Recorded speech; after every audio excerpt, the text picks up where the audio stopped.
Hello guys. आइए अब बात करते हैं कि हमने अभी इससे पहले वाले वीडियो में बताया कि आप दीक्षांत समारोह में आपको जाना है तो आपको कौन कौन से स्टेप फॉलो करने हैं। अब आइए जानते हैं कि यदि आप स्वर्ण पदक प्राप्त करता है, मतलब आपको गोल्ड मेडल मिलने वाला है, तो आपको कैसे पता चलेगा कि आप गोल्ड मेडल प्राप्त करते हैं और उसके लिए कौन कौन से आपको स्टेप फॉलो करने पड़ते हैं। तो आइए समझते हैं।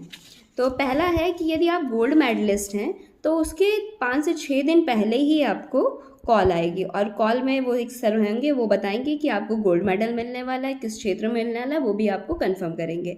फिर उसके बाद वो आपको 2 फॉर्म मेल करते हैं, मेल या फिर वो एक व्हाट्सएप ग्रुप बना देते हैं, उस ग्रुप पे भी वो सारी चीज़ें शेयर कर देते हैं। जितने लोगों को मिलना है उस ग्रुप पे भी आपको चीज़ें डिटेल देंगे। उसके बाद वो एक फॉर्म आपको जारी करते हैं सभी स्वर्ण पदक प्राप्तकर्ताओं की, जिसमें आप देख सकते हैं कि उन्होंने लिखा है कि एक दिन पहले आप 10 बजे उपस्थित हो जाइए और अगर आपको कोई जानकारी चाहिए तो इस नंबर पे संपर्क कर सकते हैं, वगैरह वगैरह सब कुछ मेंशन होता है।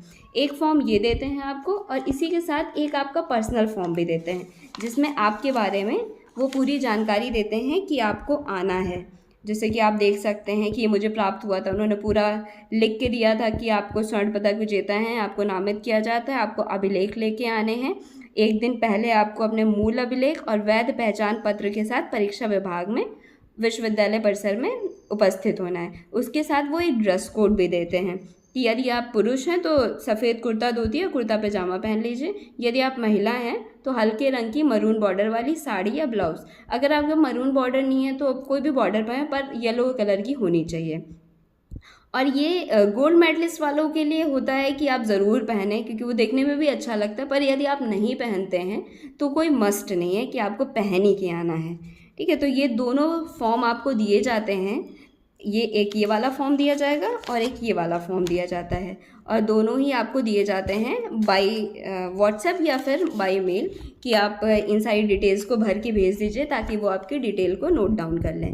अब आता है कि आपने ये सब कर लिया, उसके बाद आपको एक दिन पहले 10 तारीख को जब आप जाएंगे, 10 तारीख को या फिर दीक्षांत समारोह के एक दिन पहले, जैसे मैं 10 सितंबर को गई थी, तो वहाँ पे आपको क्या क्या कराना पड़ता है। तो पहले तो जब आप जाएंगे वहाँ पे, तो जैसे हमने पहले ही बताया था कि आपको एक दिन पहले या सेम डे जाके, पर अगर आप गोल्ड मेडलिस्ट हैं तो आपको एक दिन पहले जाना ज़रूरी होता है। आप वहाँ पे जाएंगे, 200 रुपये आपको भी जमा करने होते हैं, एक वही गाउन आपको मिलता है और एक लंच टोकन मिलता है, और वहाँ पे आपको एक रिसीविंग भी प्राप्त कराई जाती है। उस रिसीविंग में आपको लिखा होता है कि आपका रजिस्ट्रेशन है, आप किससे रजिस्ट्रेशन है, पूरी रिसीविंग आपको दी जाती है कि इतने रुपए आपने रजिस्ट्रेशन के जमा किए हैं और ये प्राप्त करता, और इसके साथ ही आपको एक लंच टोकन भी दिया जाएगा। ये सब कराने के बाद वहाँ पे जिन सर ने आपको कॉल की होगी वो आपको एक हॉल में बुलाते हैं। उस हॉल में जाके जितने भी गोल्ड मेडलिस्ट बच्चे होते हैं सभी वहीं पे बैठे होते हैं। वहाँ पे आपको अपने मूल अंक, जो भी आपके एकेडमिक का होता है, मतलब अंक पत्र जितने भी होते हैं, वो ओरिजिनल लेके जाइएगा, और उसके साथ एक फ़ोटोकॉपी सेट, दोनों ही चीज़ें आपको फ़ोटोकॉपी सेट लेके जाइएगा, और दोनों ही चीज़ें वहाँ पे सर चेक करेंगे और वेरीफाई करेंगे कि आप ही हैं जिनको चीज़ें मिल रही हैं, थोड़ा आपके बारे में बात करेंगे वगैरह वगैरह। और उसके बाद वो वहाँ पे एक व्यवस्था कर रखे होते हैं आपके स्टे करने के लिए। वहाँ पे एक गेस्ट हाउस भी होता है जहाँ पे जाके आप अपना रात बिता सकते हैं। यदि आपको वहाँ अच्छा लगता है तो वहाँ रहिए, या फिर आप बाहर कहीं होटल वगैरह ले सकते हैं। पर वहाँ पे गेस्ट हाउस की व्यवस्था होती है जो गोल्ड मेडलिस्ट होते हैं। आप अपने परिवार वालों को भी ले जा सकते हैं, 2 से 3 लोग को आप अपने साथ ले जा सकते हैं, वो भी गेस्ट हाउस में रह सकते हैं, और विद आपको वहाँ पे खाने की भी व्यवस्था वो खुद प्रोवाइड कराते हैं जो गोल्ड मेडलिस्ट लोग होते हैं। और आपने वेरीफाई करा दिया है, अब आप गेस्ट हाउस जाके आराम से रेस्ट कर सकते हैं, क्योंकि नेक्स्ट डे आपका 9 बजे पहुंचना होता है वहाँ पे अटल प्रेक्षागृह में। अब आते हैं नेक्स्ट डे, जिस दिन आपका सब कुछ होता है। और नहीं, उससे पहले भी हम बात कर लेते हैं। जिस दिन प्रोग्राम होता है उसके एक दिन पहले इवनिंग में वो आपसे रिहर्सल कराते हैं पूरी, कि आपको किस सीरियल में जाना है, क्या क्या होना है स्टेप बाय स्टेप। और एक आपको इस टाइप का प्रोस्पेक्टस भी देते हैं, मैनुअल प्रोसीजर, कि आप इसको पढ़ के हर चीज़ समझ सकते हैं कि किसके बाद क्या होने वाला है, स्टेप बाय स्टेप कैसे क्या होगा। तो वो जितने गोल्ड मेडलिस्ट होते हैं उनको प्रोवाइड कराते हैं कि आपको पता हो को आपको किसके बाद जाना है। अब आता है प्रोग्राम, जिस दिन आपका फंक्शन है आपको प्रोग्राम में अटेंड करना है।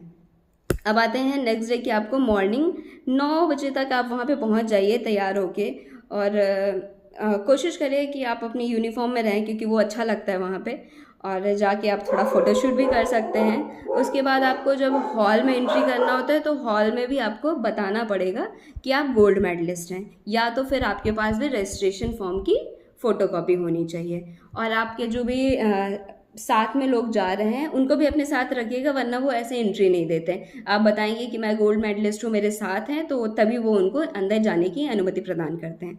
फिर अंदर जाते हैं, वो आपकी सीट फिक्स कर रखे होते हैं गोल्ड मेडलिस्ट वालों की। अंदर जाएंगे, फिर माननीय राज्यपाल जी आती हैं और प्रोग्राम शुरू हो जाता है। प्रोग्राम जब शुरू होता है तो सीक्वेंस ही चलता रहता है। फिर आपको अवार्ड दिया जाता है। अवार्ड में आपको राज्यपाल द्वारा पुरस्कृत किया जाता है, और कुछ इस प्रकार से आपको गोल्ड मेडल प्राप्त होता है राज्यपाल के हाथों से। और इसके साथ ही आपको सर्टिफिकेट्स भी प्राप्त होते हैं, और मैं गोल्ड मेडल भी दिखा दूँ। कुछ इस प्रकार से आपको गोल्ड मेडल भी दिए जाते हैं कि मुझे 3 गोल्ड मेडल मिले थे, तो कुछ इस प्रकार से मिलते हैं गोल्ड मेडल। आपको दिखा देती हूँ, ठीक है। तो इस प्रकार से आपको गोल्ड मेडल प्राप्त हो जाएगा। फिर जब आपको प्रोग्राम वहाँ पे ख़त्म हो जाए तो आपको लाइन में लग के कुछ नहीं लेना है। प्रोग्राम के बाद आप उन सर को कॉल कर लीजिए जिन्होंने ये सब ऑर्गेनाइज़ करा रहे हैं।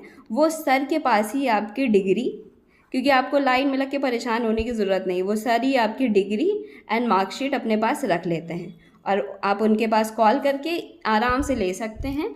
और वही आपका लंच पैकेट भी रख लेते हैं, तो आप इजीली, आपको परेशान होने की ज़रूरत होती नहीं है। आप जाके वहाँ से लंच ले सकते हैं, अपनी डिग्री मार्कशीट ले सकते हैं, और हैप्पीली अपने घर आ सकते हैं। और ये कराना बहुत ज़रूरी भी हो जाता है, क्योंकि इससे आपको बहुत आसानी से डिग्री मार्कशीट मिल जाती है। अदरवाइज़ वो बाई पोस्ट आपके घर भेजी जाएगी और पता नहीं कितने टाइम बाद आएगी, और आप परेशान भी होते रहेंगे इन चक्करों में। तो कोशिश करिए कि जब भी दीक्षांत समारोह हो तो रजिस्ट्रेशन ज़रूर कराइए। और रजिस्ट्रेशन का कोई पैसा नहीं होता, फ्री ऑफ कॉस्ट होता है, आप रजिस्ट्रेशन करा लीजिए।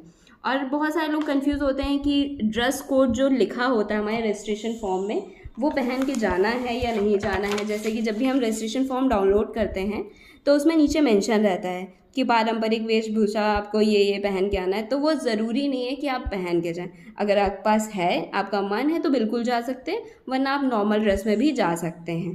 तो ये थी जानकारी आपके दीक्षांत समारोह की। और कोई जानकारी चाहिए हो तो मेरे कमेंट सेक्शन में ज़रूर पूछिएगा, मैं ज़रूर बताने की कोशिश करूँगी। Thank you.